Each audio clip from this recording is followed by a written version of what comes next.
I mentioned, there are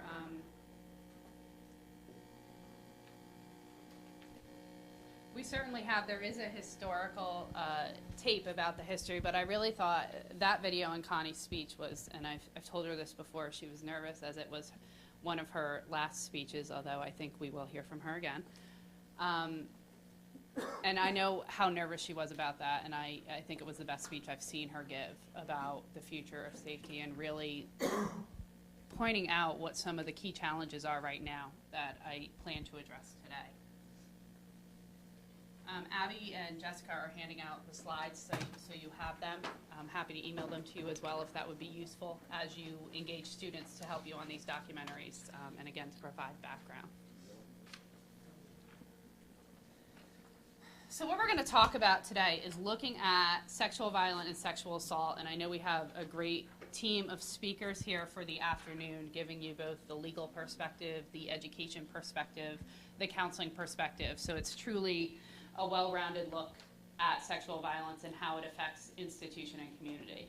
So two things that Connie talked about in particular that really resonated with me are she highlights institutional leadership. She particularly looks at Vice President Biden, but then looks at two college presidents, Dr. Kim of Dartmouth, who spent quite a bit of time focusing on high-risk drinking and binge drinking. There was a recent article in Rolling Stone magazine that talked about Dartmouth and hazing. So he is attempting to take efforts there to change the culture. And he also looked at Dr. Robert Carruthers, who is President Emeritus of University of Rhode Island. And it's really interesting, his story of changing the culture, right down to canceling a football game between University of Rhode Island and UConn, University of Connecticut, which is their largest revenue generator. As a way to change the culture. And he speaks, and I have his video as well that I'm happy to share with you, and we'll have up on our site next week. He speaks about making those decisions and getting the pressure from alum and getting the pressure from the student body. So I think when we look at the culture on college campuses right now, there is this culture, and we can't deny that there does exist a culture of disrespect at times, and that sometimes when you look at sexual violence and sexual assault, it comes from what the community's talking about, what that climate is, what the campus climate is, and I'm sure you may have a sense on your campuses what the climate is and what the view. So three examples I use, I think probably one of the most popular within the field of prevention and advocacy has been the Yale University case of pledges marching across campus towards the Women's Center chanting, and it's actually all over YouTube. No means yes, yes means anal. So, marching, and I recently spoke at an advocacy conference in New Mexico and used this example, and there was a gasp in the crowd. And these are people who, unfortunately, talking about sexual violence, talking about harassment is not new and not much shocks them. But I had to pause because they were not campus professionals, so they had not heard this story. So I think it was shocking to them to hear that. There's also some other examples, frat rush chair, a lot of times we are looking at fraternities who are involved, not all the time. But bring your favorite freshman skeeza being, a way to refer to a whore or a slut to a party. And the idea is to pass around, this freshman skeeza. And then an example, a USC email on the Gullet report, and it would identify women as targets, pies and gullets. So those are some, and I recognize I'm giving you the extreme end, but there is this culture on some campuses, and I don't know that it's changed. I don't know if it's gotten worse. I can certainly say it has not gotten better. I think when you look at the statistics, and we'll talk about the prevalence a little today, they just have not changed. 1 in 4 or 1 in 5 women will be a victim of sexual assault or attempted sexual assault within her lifetime. And we've seen it go from 20% to 25%, but to me that's not statistically significant. So the other piece Connie talked about was institutional leadership. This has been a real interest of mine. And again, I don't know the direction that you're going in, but I think it's something that's interesting to look at. It's certainly important to talk to survivors and to talk to those who have stood up and bystanders as well, but I know that's been done a lot. I think it's really interesting if you're looking at the issue of campus sexual assault to look at the leadership within the institution and the support that's there, because they have the power, and they have the power to change the campus culture. They have the power to help shape the climate, and they have those connections to help create a culture of sexual respect on that campus. It's not an easy job, and when I say does this happen, I could maybe name on one hand, and two were mentioned in Connie's speech, how many have taken that step. And it's a hard thing, and I acknowledge it's something that's difficult to do. Something that I think is thought-provoking, and we had this, the Office on Violence Against Women, which is through the Department of Justice, they do these grants, campus program grantees, to create prevention programs and response programs on campus. So they had this summit last year where they brought together some leadership from institutions, presidents and board of trustees, members of the board of trustees. I found it interesting because I've been to their conferences a lot, and it was the first time it was held in the Four Seasons. You know, I'm used to being tucked away in a back room, lucky if I can get a granola bar. So it's interesting when you're amongst the presidents. But something that it made me think about, and a lot of us thought about, was when was the last time you heard of a university president, or has a president on your campus convened a group, said, let's get the provost together, let's get deans and trustees together to talk about sexual violence. I worked on a campus. I was in charge of ending alcohol abuse, drug abuse, sexual violence, all the, I think eating disorders was thrown in there. So I was a lone soldier. Every campus has one. You know, I see the counseling center representative from the counseling center laughing because you have the support of the counseling center, but that's it. You know, if you're the health educator, you're kind of the lone soldier in solving this. Sometimes you maybe have a team or two or three. You may have a grad assistant if you're lucky. And that's the norm. I love the institution that I was at. I actually still teach there, but I can tell you that is the norm, to put one person in charge of responding and ending this problem, or band-aiding it, or however you'd like to look at it. But something that's interesting is they do this annually in the Army, in the Air Force, in the Navy. They bring together leadership, because obviously there's been quite a bit of news about sexual violence in the military. But I think some of the statistics mirror what we're seeing on campuses. So why are we not seeing this happen in the campus environment? So that's just something to put out in terms of looking at the culture and looking at the climate. Some of the prevalence, and I talked about this, I realized we did not have enough copies. Besides a logo change, we also took on an office move last week, so we were lucky to get our Canon printer working. We don't have an IT department, so it's basically all of us putting our heads together. So we managed to get what we got, and we will certainly send you copies of this. But it covers, and it also references the statistics where they come from, that most college rapes are not reported, and we're looking at about 1 in 5 college women being a victim of sexual assault. It can be anyone, and I'm sure you're all aware when you talk about the issue to not only look at women. I use she and women in programs a lot because it's just easier in terms of verbiage, but it certainly can affect men. It affects the LGBTQ community.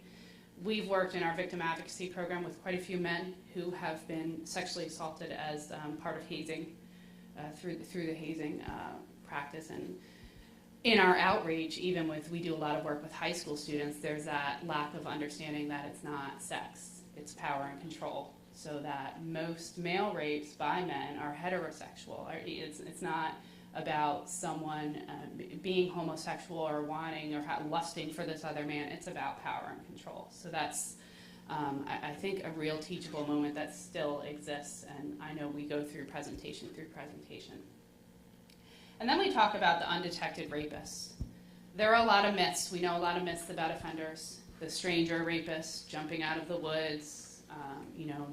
We think of the police sketch. There are racist stereotypes. There are even those nice guy stereotypes. So Dr. David Lisak, who I know in one of the first videos Security on Campus did with Rowan and with Ned was, we do have a clip from that video. There's a video called The Undetected Rapist, based on a study from Dr. David Lisak, who is at University of Massachusetts. And he talks about what he did in his studies, he actually asked questions, it was qualitative, and he talked to students about sexual encounters that they had had. And what he found was most of their descriptions was actually describing a sexual assault or a rape. And he learned, these are some of the findings, and I'm happy that we have the study in our office, and actually Dr. Lisak throws his Gmail out at all times. He's someone you can contact and is welcome to speak with you. There's no profile of a sex offender. He found that most offenders are serial perpetrators. So most students who are raping other students, their classmates, sexually assaulting, they're doing it over and over again. Because going back to the previous slide, most of these are not reported. The vast majority of sexual assaults are perpetrated, again, by serial offenders. So we know the offenders are serial perpetrators, and most of the sexual assaults that were described to him were multiple offender, same offender multiple times. So he discovered, wow, okay, this is good. There are not a lot of rapists out there. Most men, he looked primarily at men, most men do not want to rape. That was great. But the men who are doing it a lot. It's not a one-time thing. This is a way of life. And then serials are typically very predatory. So what does that mean? They prey on the vulnerable. Several years ago, we talked a lot we have a National Campus Safety Awareness Month in September. And it really focuses on the red zone, and it's looked at as a vulnerable time for incoming students.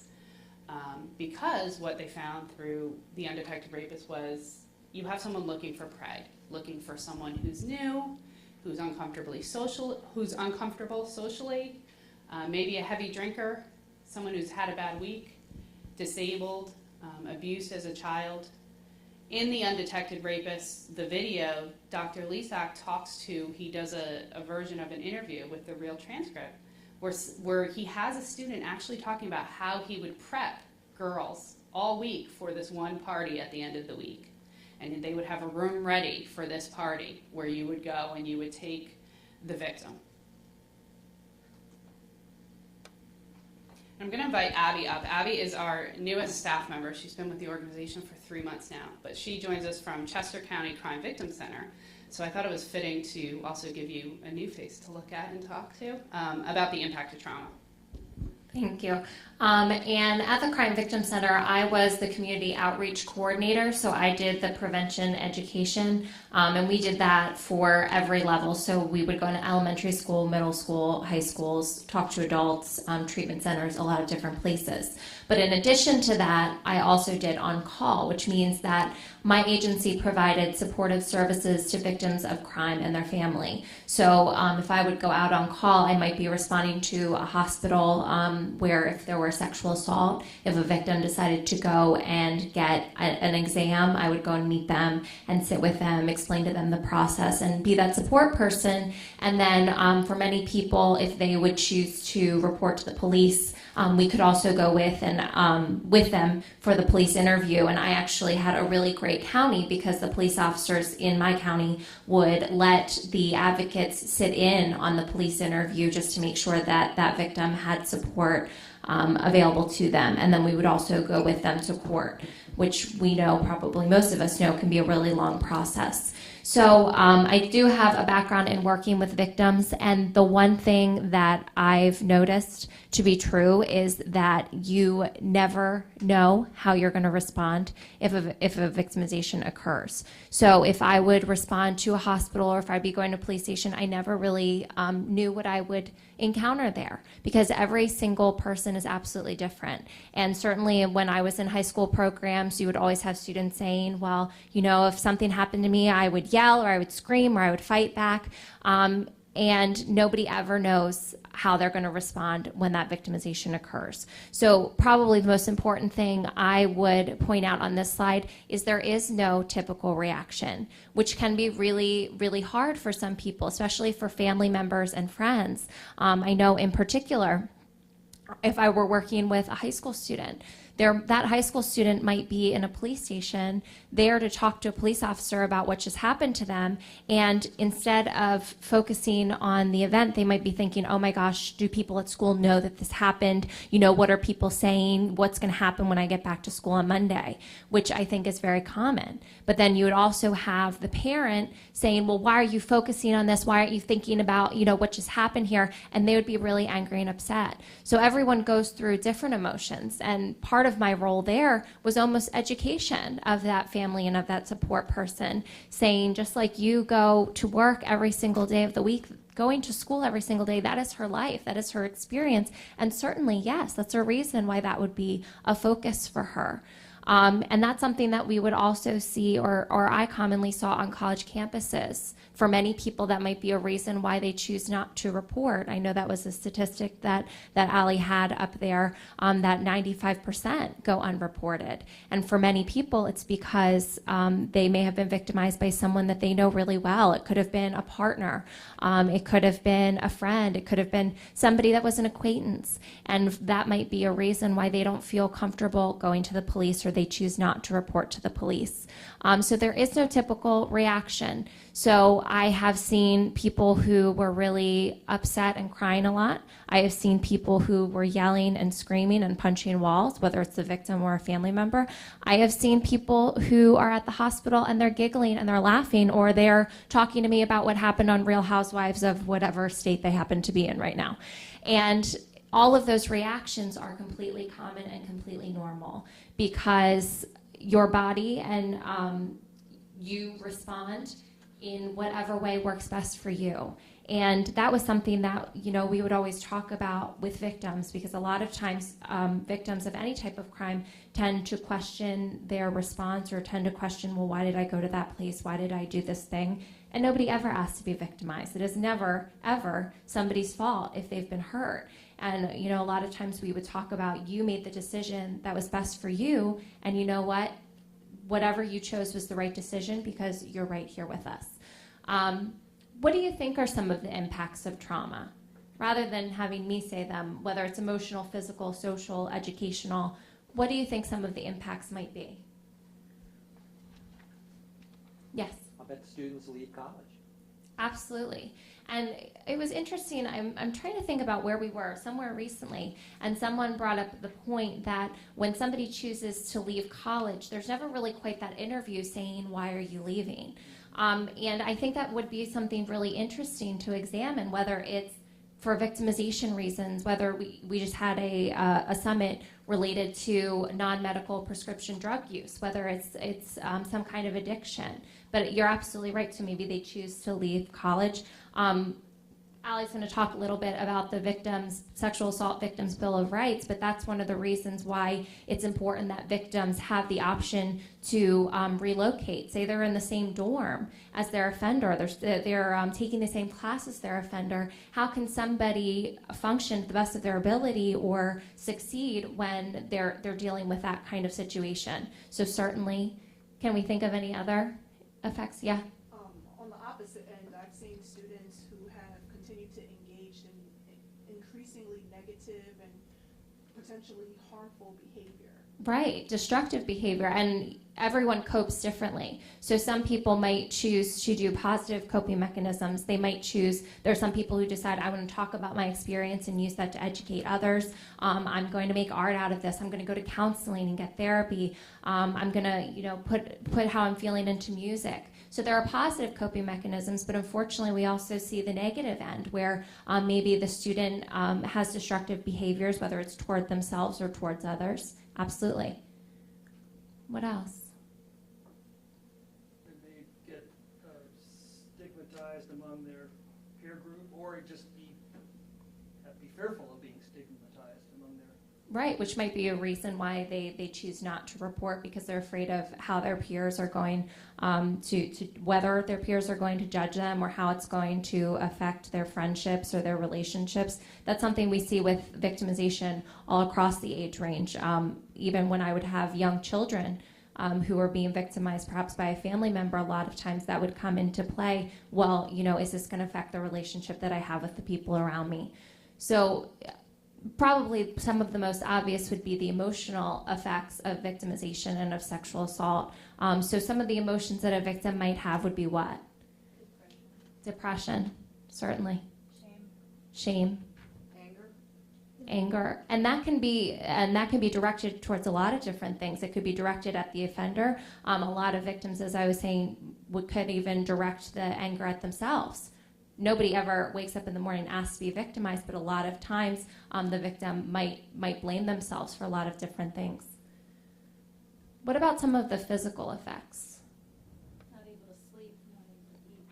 Right. And if you think of the physical effects of stress in general, certainly something like trauma magnifies that. So whether it's the person can't sleep, can't eat, chooses, maybe they're indulging in more drugs and alcohol, they use more often than they did before.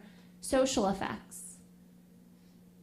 Isolation from peer group. Mm-hmm. Yeah, absolutely. Why might they isolate themselves?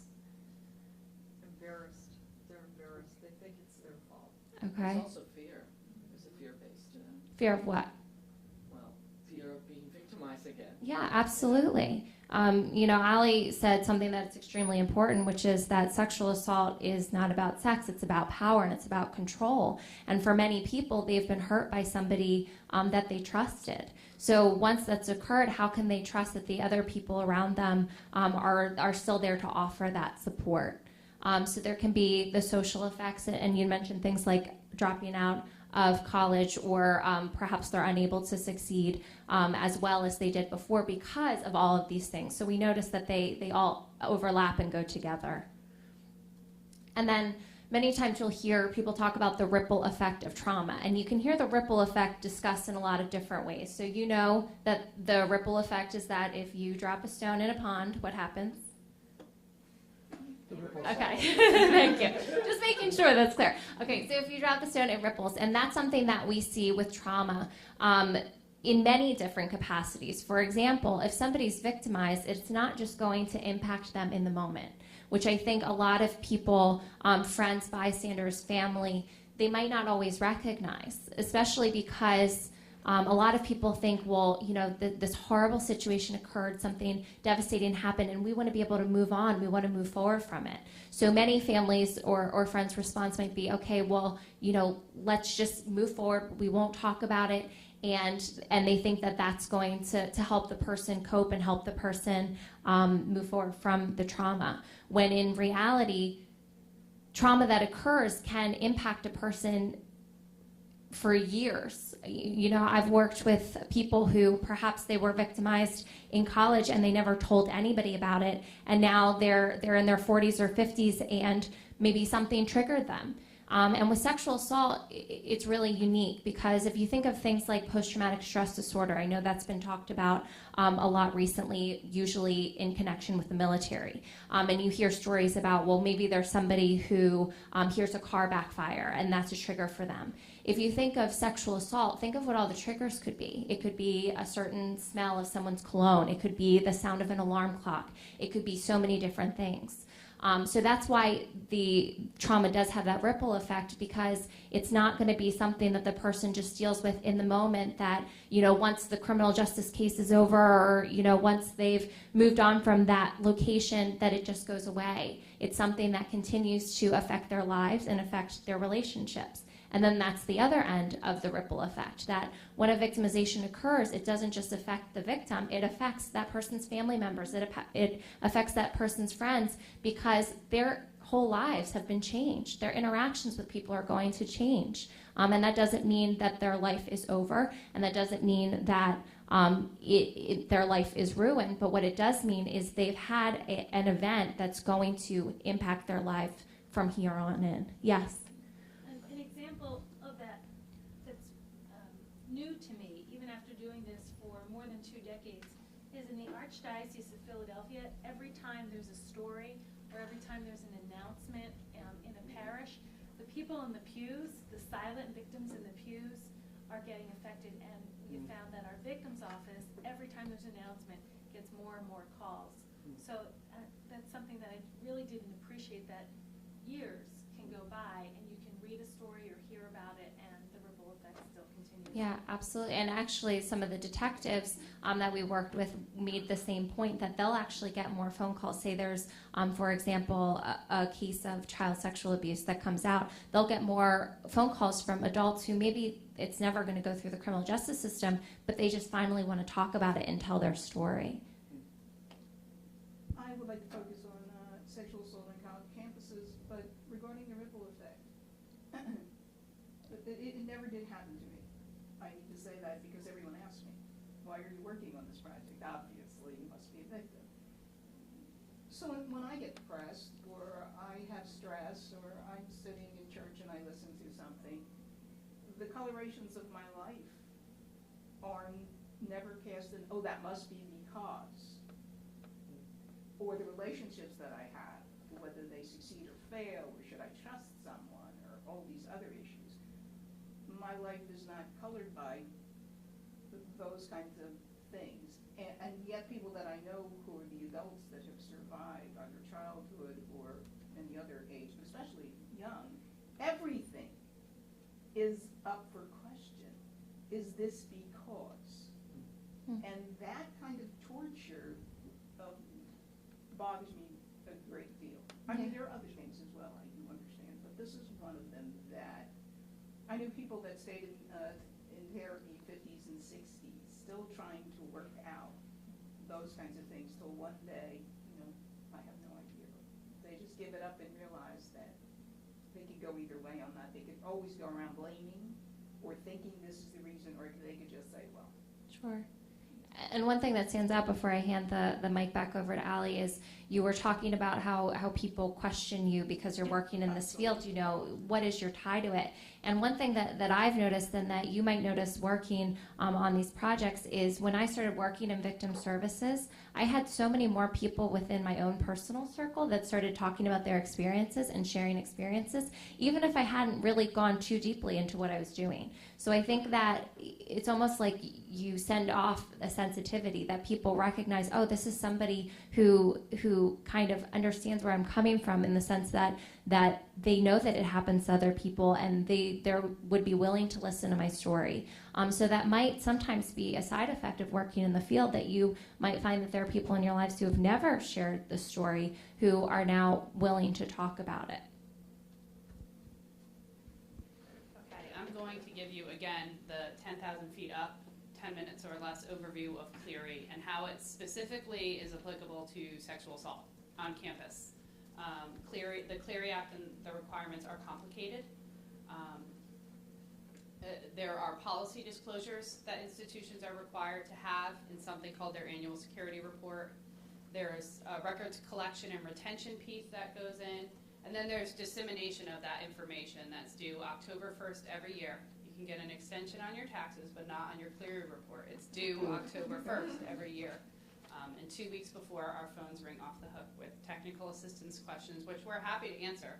And I know Mike's here from security, so I'm sure he could speak very detailed on the amount of work it is. We talk a lot at the organization about the letter of the law. We received funding from the Department of Justice as well as the Department of Education to create a multidisciplinary training, because many times it falls on one person, the requirements, when it really needs to be a team effort. We talk a lot with campuses about establishing a Clery committee, because beyond the letter of the law, you saw our founder. I intended to cut it early so you could just see the beginning, but I saw you were all very much engaged in watching it. That's what we're about. So it really is embracing the spirit of the law. I openly discuss many times with chiefs across the country about the challenges. There are challenges in compliance. There are the geography, which I know you get, Mike, more than anyone in here. There's geography. There's loopholes with if it's over this bridge, if you have a bridge walking into your campus, what's off campus, what's on campus.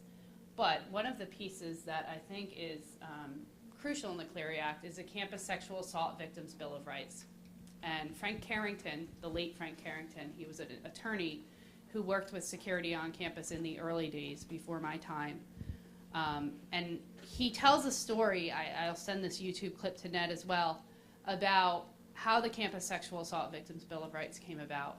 He had worked on as a lobbyist in the past, and basically was on a plane with someone from the House of Representatives, an aide, a legislative aide, to a rep from Minnesota. And they were just talking about campus sexual assault, and this is back in the early 90s. And that's how this started. So it really was truly grassroots in terms of the evolution of the law.